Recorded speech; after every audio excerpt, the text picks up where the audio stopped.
Steven Universe the movie, September 2nd.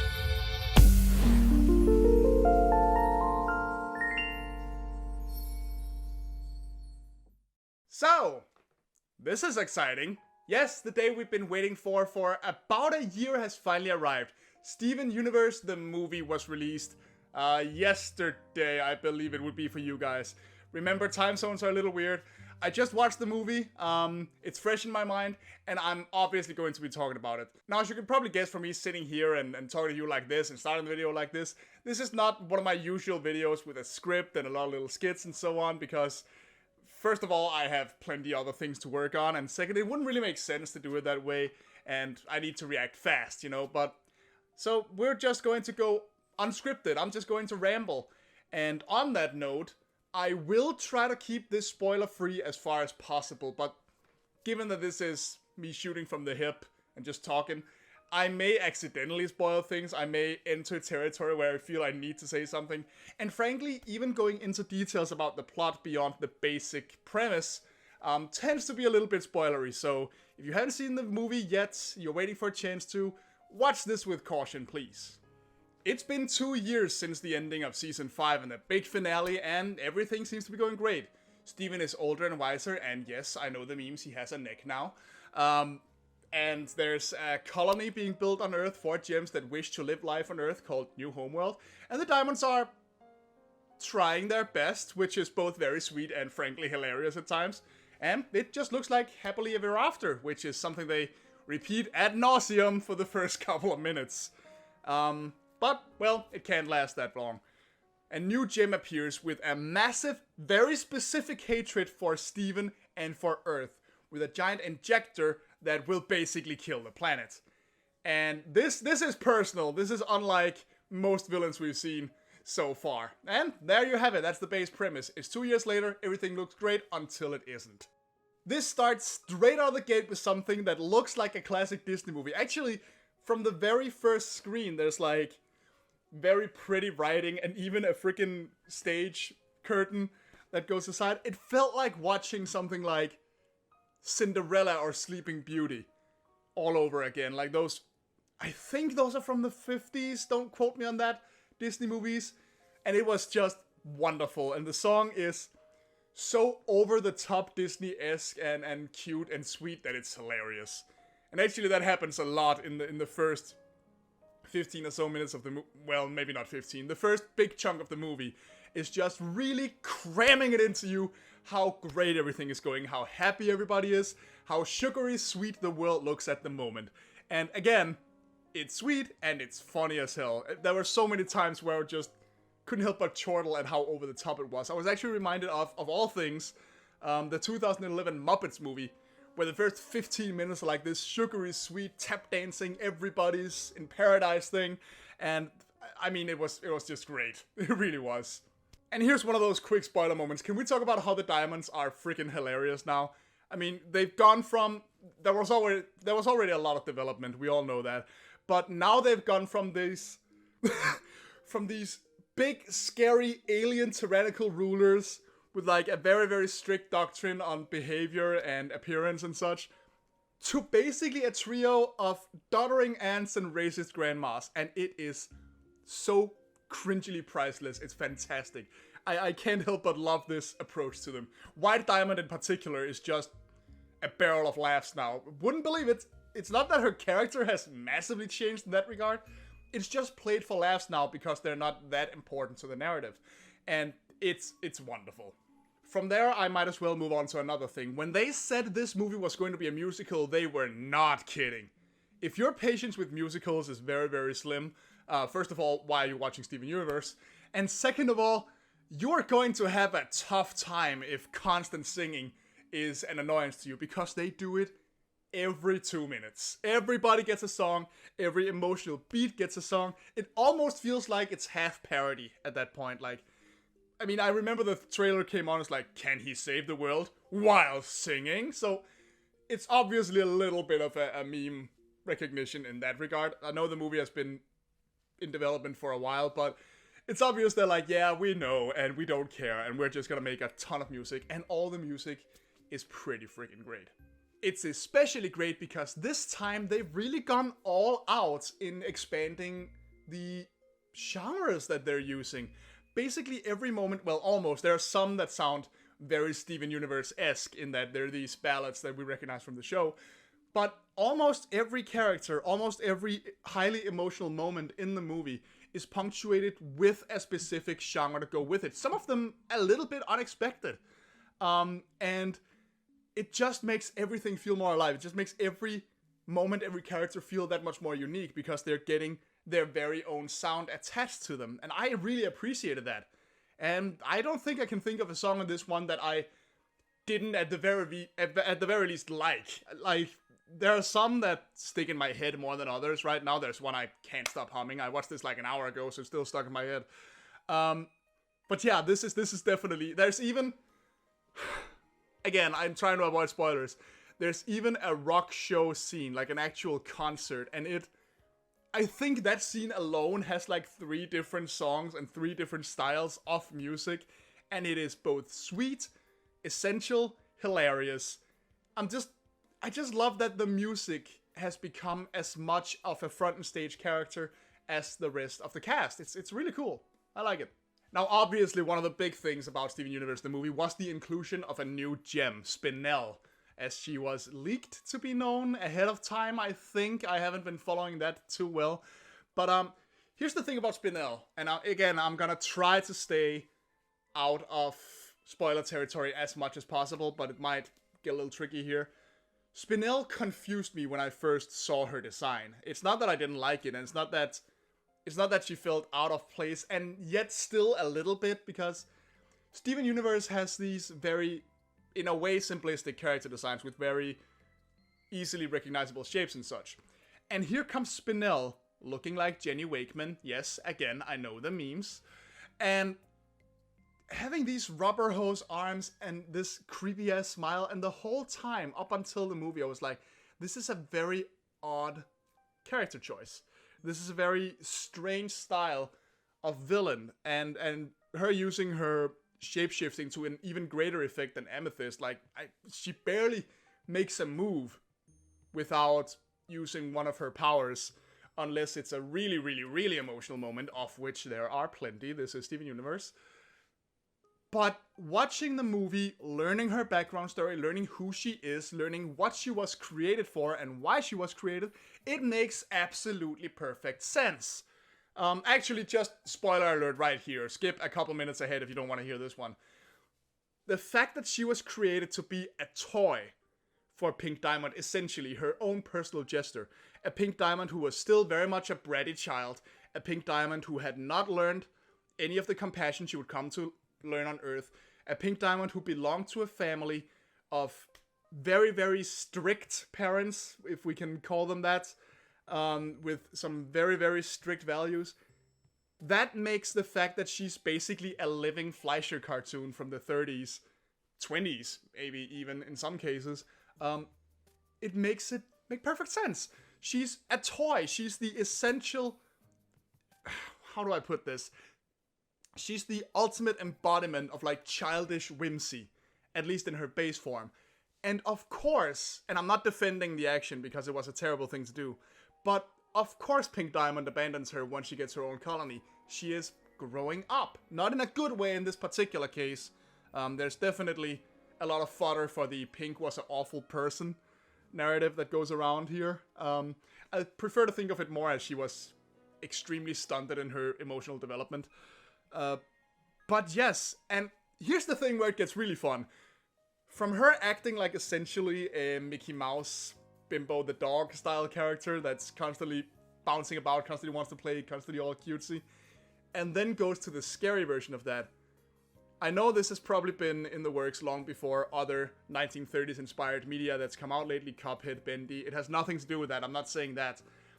But the fact that she goes scary with it, that she gets this much scarier makeover, that she's manic, that she gets very dangerous while still retaining her cartoony appearance and abilities, that actually makes a lot of sense too, because one of the things that old school cartoons have become known for nowadays is their odd creepiness factor. Like, there was a time where cartoons weren't so concerned about being for children as much as they were seeing how far they could push animation, seeing what they could get away with, seeing the kind of crap they could do. And Fleischer in particular did some scary shit now and then. If you've never seen Swing You Sinners, go look that up right now. It's so odd and so off-putting in a lot of ways, and it's amazing. And I can't help but think that's a bit on purpose. Like, there are two sides to it. Plus, you know, the Fleischer cartoons were black and white, and Spinel is very much caught between a time when she was pure and a time when she has become very, very dark. So, yeah, I just... it's a long-winded way to say that a design I was a little iffy on at first makes perfect sense for the narrative and is actually kind of a stroke of genius. I just wanted to get that out of the way. Overall, I love the way this story went and the way it progressed. I actually was surprised that this was a full feature-length film. I think it clocks in at about 75 to 80 minutes. I was honestly personally expecting it to be maybe an hour special or something like that. But no, we get a full feature-length movie, and it does feel like one. We get some high stakes right away, and off we go. And the kind of challenges Steven faces in this one, I'm a little mixed on it, because it's great to see him really have to struggle the way we've been used to. He's always struggled in the show. But we start the movie seeing him as so powerful and having accomplished so much, and then having to remember a time where he couldn't, and having to do the best with what he had. The thing is that the specific challenge for most of the movie, spoiler, which is to regain everyone's memories after they get reset, essentially, which is a very creepy development, by the way. It's a little bit on the nose in certain moments. It's basically an extension of the I know you're in somewhere fight trope, where somebody gets brainwashed and you have to remind them who they are and of all the good times. And it's not that it doesn't work, I like it. There are just a few moments where it still feels a little too easy. I appreciate that there's a rationale for it, that they've been reset and you need to reprogram certain memories and certain emotions into them to get them back to where they were, and that it's not as easy as that. There are still moments that, it's not that they recreate the moment specifically, they recreate the feel that moment gave them, and in some cases they do have to go about it in a slightly different way than what one would expect. But all the same, like, there were just a couple of times I was like, this is the point where, and yep, there it goes. It's still very effective, I just took note of that. There are also a couple of things in the story that I would have liked to see that didn't really happen, and I realized that we have a very big world, we have a very big cast, and it's not possible for everything to fit in there, especially since the narrative is centered around one very specific issue, which, I don't know if this is a spoiler or not, basically is the ups and downs of life, more or less. It's not specifically a depressive state, it's not specifically a happy state, it is about the ups and downs that we face in life and in our own personal growth. Because there's never going to be a time where everything is amazing forever, and there's never going to be a time where everything is misery forever, for most people anyway.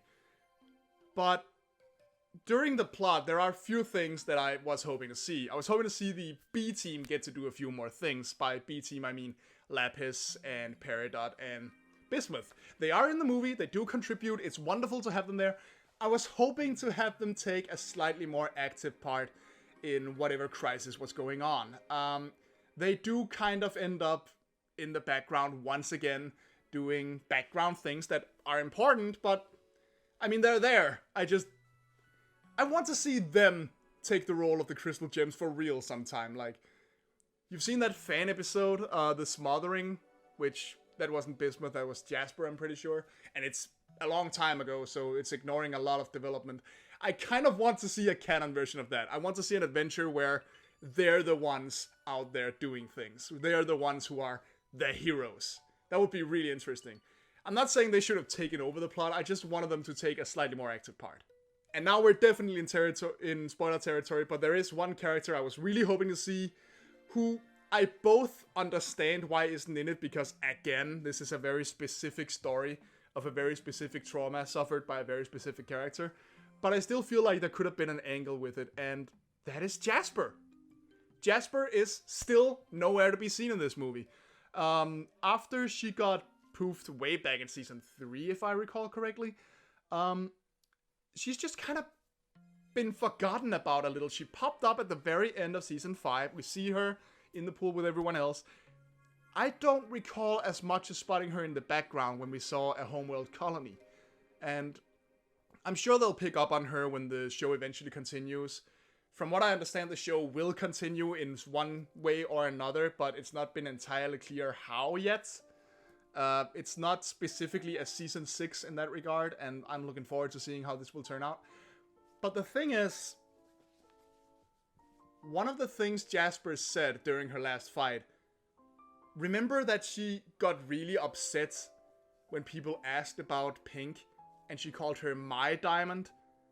There was a brief moment where it looked like she took Pink's death very, very, very personally. Like she was upset that Pink had left her. And I don't know, man. We don't know everything about Jasper. We know very little about Jasper, actually, but I feel like there could have been some angle and that she could have at least taken part in some way or another. Again, there's a limited runtime. There's a very specific story being told. I understand it. I don't see where we could have put her in as it is right now. I guess I just want her acknowledged at this point. I'm not necessarily looking for a full reform for her the way that almost everybody else has been. It will probably happen.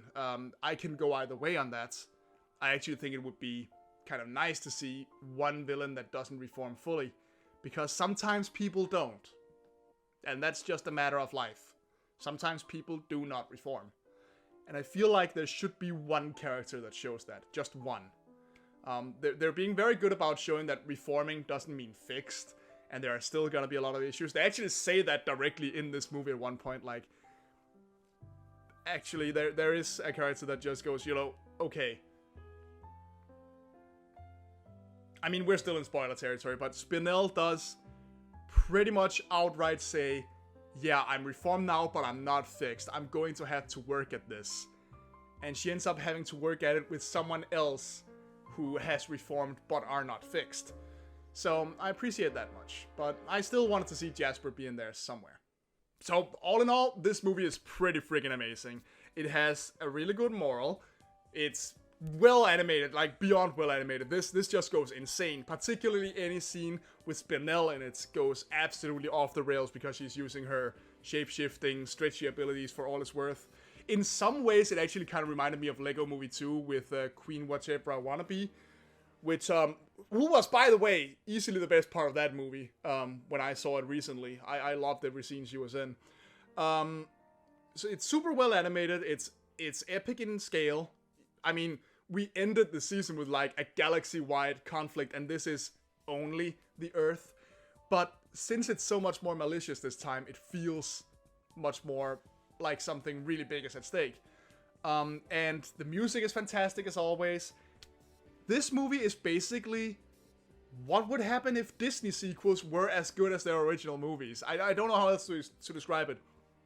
Just when you see that opening credit scene and you hear that old school Disney style opening, it just feels like, yeah, we know. We know. We're really putting in all the stops here where someone else might cut back a little. I don't know what the future holds for Steven Universe as a franchise. I don't know what it holds story-wise. I know that I was not disappointed here. I really enjoyed this movie. I had a bunch of good hearty laughs. I was happy to see everyone again. I got really invested in this story. Certain songs from the soundtrack are absolutely stuck in my head. And I'll just wait and be super excited for the continuation eventually. I know this isn't the most structured review ever made. I'm probably not making the most intelligent points that I've ever made in a video, but I know some of you guys would want to hear what I had to say about it. And there it is. Steven the Universe, the movie. Great movie. I enjoyed every minute of it. And I'm excited. I'm as excited now as I have been at the end of every other season to see where things goes next time. And that's it. Thanks for tuning in. Thanks for hearing me out. And see you in the next video. More will be coming very soon. Bye bye.